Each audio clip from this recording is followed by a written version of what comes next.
আমার মায়ে নতুন বাসা লইছে। বাসার ছাদে যখন উঠছি মনটা এত ভালো হয়ে গেল, এত সুন্দর প্রকৃতি দেখা। অবশ্য এর আগে আমি এখানে থাইকে আসছি, এই জন্য ফিলিংসটা বুঝতে পারি কত মজার একটা ফিলিংস। তো ওই যে দূরে দেখা যাইতাছে রূপায়ণ টাউনটা পুরাই দেখা যাইতাছে।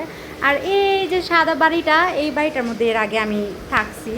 তো এখানে বাড়িওয়ালা আন্টিকে আমি অনেক মিস করি, কারণ বাড়িওয়ালা আন্টির সাথে অনেক কথা হইতো। প্রতিদিন প্রায় আমরা হাঁটতে বের হইতাম এখানে। আর কিছু কিছু ভাবি ছিল সাদা বিল্ডিংটায়, তো ভাবিদের সাথেও একসাথে আমার অনেক অনেক অনেক স্মৃতি। আসলে এই জায়গাটার কথা কখনো ভুলতে পারবো না। এই জায়গাটার মধ্যে থেকে একটা শান্তির লাগছে, মনে হয়েছে যে আমি আমার আপনজনদের কাছে আসি। তো জায়গাটা আসলেও খুব শান্তির ছিল। তো এখানে আমরা অনেক অনেক এনজয় করলাম, মা, আমি, আমার ছোট বোন, আমরা তিনজনেই ছিলাম। ছাদের উপরে সন্ধ্যা হয়ে যেতেছে, তারপরেও নামতে ইচ্ছা করতেছিল না। ছাদটা মানে আমি ভাবছিলাম যে সারাক্ষণ যদি আমি ছাদে থাকি আমার মনে হয় মানে ক্লান্ত বা বিরক্তিকর জিনিসটা আসবে না।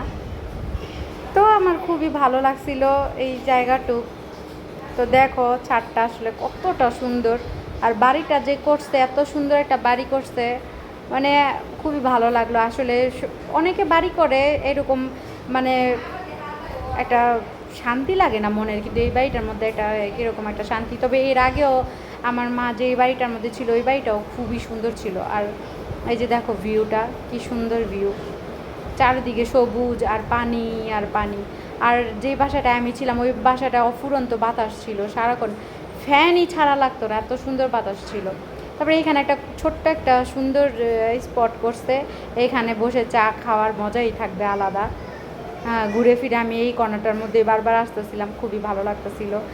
আর এই তো ছাদের চারিদিকে লাইটগুলি জ্বালানো, আরও অন্যরকম একটা ফিল, মানে খুব ভালো লাগছে সব কিছু মিলায় আর কি।